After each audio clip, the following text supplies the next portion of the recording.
Muito boa tarde, sejam todos bem-vindos. Esse é o canal Papo de Advogado, meu nome é Luiz Carlos, eu sou advogado e sempre comigo, me ajudando nos vídeos, a doutora Débora. Oi, doutora, bom dia. Oi, doutor, bom dia. Novamente, bem-vindos ao canal.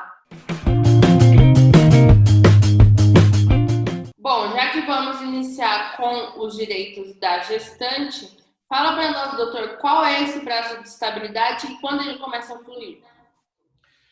Doutora, a condição para que a estabilidade comece a fluir com relação ao seu prazo é a ciência inequívoca da empresa. Então, a mulher que sabe que está gestante, fez lá o resultado, deu positivo, ela tem que, no mesmo momento, informar a empresa, seja por uma carta, seja por um e-mail, sempre reduzindo a termo a informação que ela está passando, mas é importante. O prazo da estabilidade, ele vai da ciência à empresa até 5 meses depois do parto. É importante destacar também os casos em que a gestante foi demitida e não sabia dessa condição que ela se encontrava.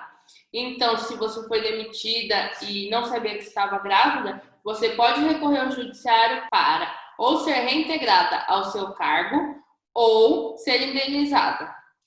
Sim, doutora, foi uma ótima colocação a respeito dessa situação que às vezes pega a mulher de surpresa. Na eventual ocasião dela ser demitida pela empresa de forma arbitrária, salvo a justa causa, se ela estava gestante no momento da demissão e não sabia, o Tribunal Superior do Trabalho entende que ela pode judicialmente contestar essa demissão e, inclusive, pedindo indenização por essa situação que aconteceu. Certo. E como que fica a situação das empresas que estão cadastradas no programa Empresa Cidadã? E, doutora, a empresa que voluntariamente fez a adesão no programa Empresa Cidadã, ela pode prorrogar em mais 60 dias o afastamento da gestante. Doutora, e como é que fica a situação do pai com relação às benesses de uma pseudo-estabilidade que ele poderia ter no nascimento do filho? Como é que o ordenamento jurídico recepciona a condição do pai nesse contexto? Doutor, essa questão é bastante polêmica, até porque hoje o ordenamento jurídico não prevê nenhuma estabilidade para o pai.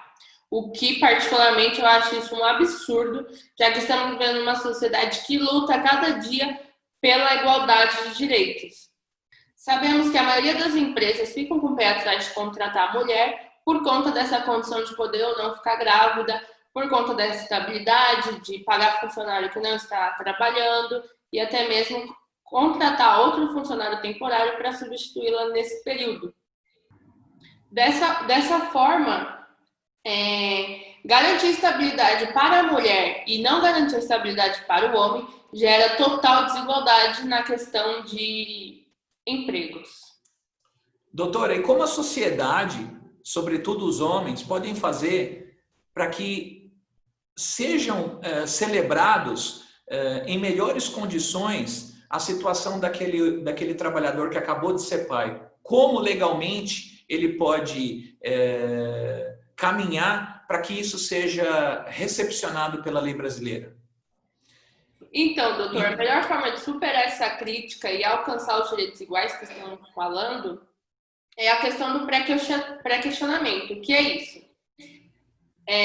Vários processos que falam do mesmo assunto e que a lei não trata chegam ao TST, ao STF ou ao STJ, dependendo da matéria, e aí esses tribunais superiores consolidam um entendimento, ou até simulam esse entendimento que será aplicado em casos similares. Ou seja, você, papai, que foi demitido durante a estabilidade da sua parceira, entre em contato conosco ou com algum advogado de sua confiança para que ele inicie o processo e inicie essa questão de pré-questionamento para chegar aos tribunais superiores. E vamos caminhar pela igualdade da nossa sociedade.